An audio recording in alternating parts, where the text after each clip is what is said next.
네, 안녕하세요. 신헌입니다. 자, 오늘은 핵심 저항에 대해서 이야기를 나눠보겠습니다. 자,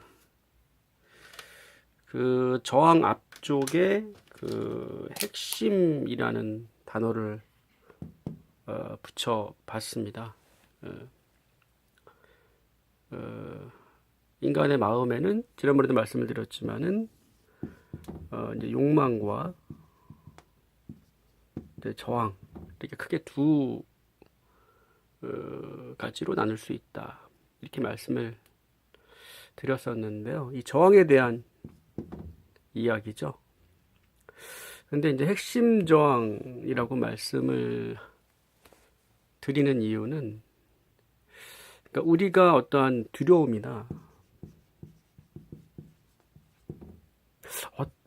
어떻게 사고하는 습관이 있습니다. 그러니까 저항하게 되는 습관이죠. 저항 습관이라고 말씀을 드리면은 조금 더 와닿을 수도 있을 것 같습니다. 그러니까 자신은 인지하지 못하는, 인지를 할 수도 있죠. 인지하지 못하는 저항을 하는 마음의 습관입니다.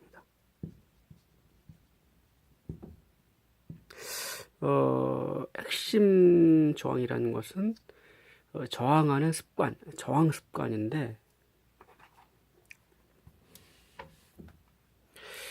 이것을 다른 말로 좀 표현을 하자면은, 물론 그 태어나서부터 유년기 또는 성장기를 통해서 그것이 강화되거나 조건화된 경우도 있겠습니다만은, 그 부모로부터 대물림된 모습, 어떤 성향이 포함되는 것 같습니다. 이 저항이라는 단어에 좀 포커스를 두신다면 그렇게 어렵게 느껴지지는 않을 겁니다.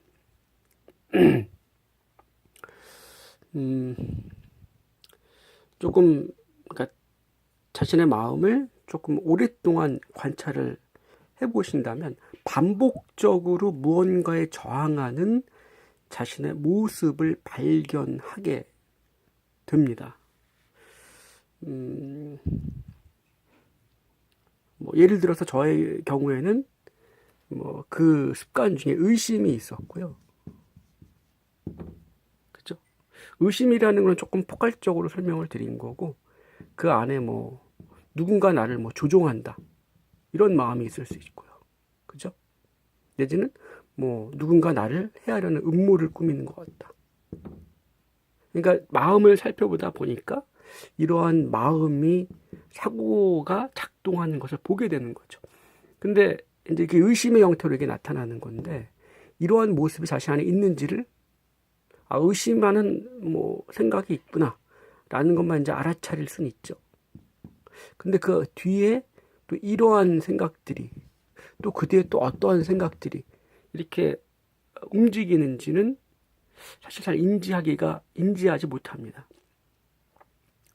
저의 경우는 뭐 의심의 형태가, 여기 안에 사실은 이게 두려움이라는 건데, 그죠? 의심은 두렵기 때문에 하는 거거든요. 예. 어떻게 될까봐, 할까봐, 그죠? 누군가 나를 뭐 속일까봐, 그죠? 뭐 인간이라는 뭐 그 사람 마음 안에 안전의 욕구가 있지 않습니까? 안전의 욕구. 뭐 이런 걸 떠나서, 예, 예, 뭔가 포장하는 것 같아서 일단 요거를 빼겠습니다. 이러한 마음이 제 안에 있었던 것 같습니다. 그래서 반복되는 저항의 습관이 마음 안에 있고요. 사실 이 핵심정을 통해서 사실 이 핵심정이 큰 마음의 어떠한 프리즘 역할을 하는 거죠. 이것이 그 사람의 세계관을 이루는 중요한 어떤 역할을 하는 것 같습니다. 핵심정은.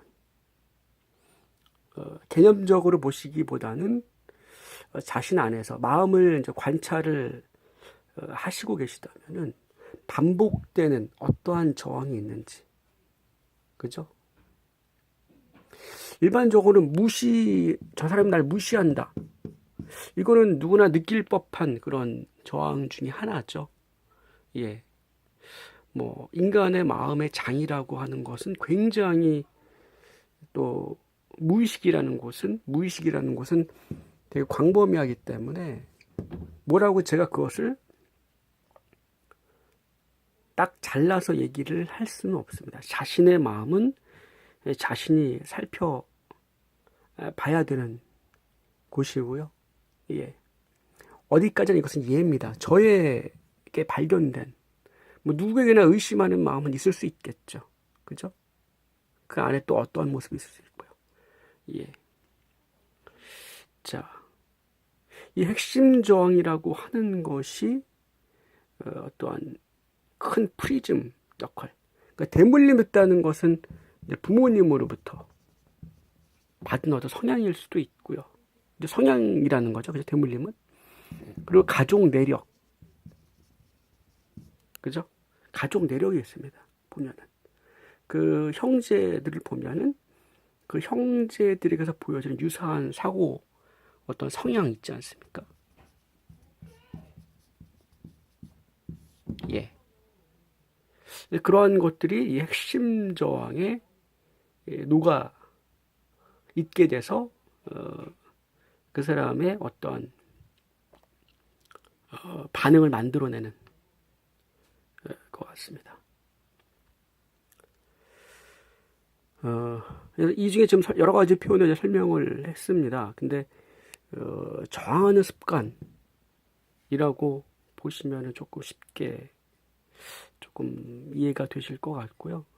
어디까지나 이 내용은 뭐 기억하실 필요는 없습니다. 개념도 아니고 우리가 관찰했을 때 보여지는 어떤 반복되는 저항하는 자신의 모습이 있다는 것을 저는 핵심 저항으로 표현을 한 겁니다. 예. 저의 경우에는 이 핵심 저항이 굉장히 뿌리 깊게 느껴졌던 것 같습니다. 그래서 그것을 이제 정화하는 과정도 좀 길었던 것 같고요. 지금도 완전히 다 소멸됐다, 사라졌다 라고 생각하지는 않습니다. 지금도 농도가 사실 이 핵심 저항으로 들어갈수록 이 경험되는 에너지 농도, 밀도가 되게 높아지는 것 같습니다. 그리고 경험도 되게 계속해서 하게 느껴지게 되고요. 그죠? 뿌리가 있기 때문에. 하지만 이것이 사실 어떤 망상을 만들어내는 아주 주요한 마음에 있는 어떠한 저항 형태로 남아있는, 저항 형태로 있는 어떠한 자신의 모습이거든요. 이 핵심정의 뿌리는 자신의 욕망입니다, 사실은. 이게 바로 투사라는 얘기거든요. 이게 어떻게 된 거냐면은 자신 안에 있는, 예를 들어서 제가 예를 들어보겠습니다. 누군가를 속이고자 하는 모습이 자신 안에 있는 겁니다.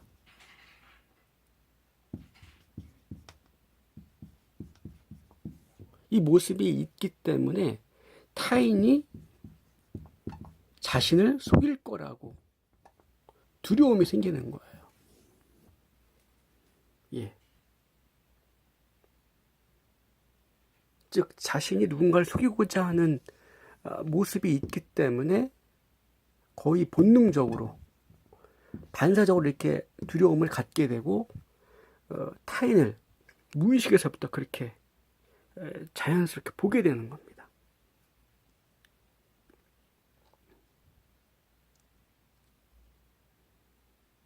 그것이 바로 이 전 핵심 저항이라고. 그래서 이거를 알아차리고 관찰하고 정화하다 보면 이 핵심 저항의 영역이 어느 순간 드러나게 되고 보이게 되는 것 같습니다. 근데 이 핵심 저항의 뿌리는 자신의 모습이고요. 이 두려움, 핵심 저항이라는 이 두려움, 어떤 자신의 세계관을 이루는 이 관계에서 어떤 세계관을, 사람들을 보게 되고, 그렇게 보게 되고 판단하게 되고 그렇게 짐작하게 되고 하는 패턴, 습관, 경향성이 있다는 거거든요. 그것이 자신의 모습이라는 겁니다. 자신의 욕망. 그 욕망이 투사돼서 저항이 된 겁니다. 예. 즉 제가 지난번에 말씀드린 대상 만들기라고 하는 것은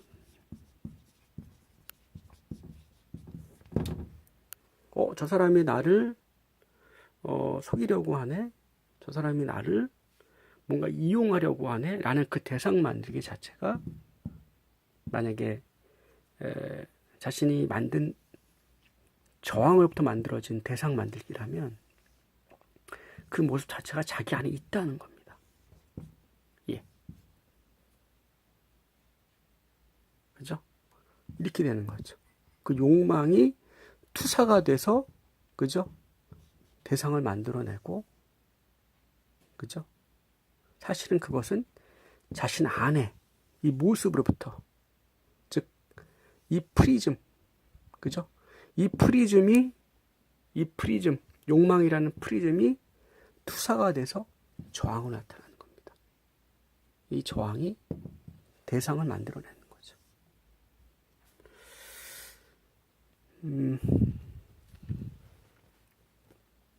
그래서 마치 자신이 그 뭔가 꺼림직한, 그리고 의심하는, 또한 두렵게 느껴지는, 그죠? 뭔가 저항하는 그 인물이 마치 외부에 있는 것처럼 그 상을 통해서 그 인물을, 그 대상을, 자기가 만든 대상을 통해서 그 인물을 보는 겁니다. 근데 그 대상이라는 건 자기 마음 안에, 마음이 만들어내는 거죠. 자동적으로. 그래서 프로그램이라는 말을 쓰게 되는 겁니다. 예. 그 프로그램 안에는 신념이 있고요. 이 프로그램은 상상을 통해서, 그죠? 상상을 통해서 더 실제처럼 이야기 속에 있게 되는 거죠. 그래서 제가 이것이 프로그램이, 이 컴퓨터 안에 프로그램이 있다면, 마음이 컴퓨터라면은 신념 뭡니까? 예, 명령어죠, 명령어. 자신의 어떠한 명령어 형태로 있게 된다는 거죠. 그것을 살펴봄으로써 우리는 이 프로그램을 정화할 수 있다. 소멸시키고 연소시킬 수 있다. 평생 자신의 마음을 살펴보지 않는다면 이것을 계속 갖고 가는 겁니다. 그래서 대상만 바뀌는 거죠. 대상만 바뀌고, 즉 인물, 관계 속에서 인물만 바뀌는 거고, 계속해서 같은 문제가 조금씩은 다르게 바뀌지만 같은 문제가 계속 자기한테 인생을 통해서 다가오게 되는 겁니다. 어떻게 보면 이 인생이란 삶을 통해서 자신 안에 무의식에 무엇이 있다는 것을 보여주고 그걸 정화할 것이 있다는 것, 그것을 자각할 수 있도록 삶이 보여주고 있는 거거든요. 반복해서 보여주는 겁니다. 자신의 어떠한 명령어가 입력되어 있는지 보여주는 거거든요. 그래서 자신 안에 있는 명령어를 보기 시작할 때, 자신 안에서 어떠한 대상 만들기가 벌어지고 있는지를 보게 될 때 우리는 자연스럽게 외부 세계까지도 새롭게 전환점을 맞게 되는 그러한 경험을 하게 됩니다.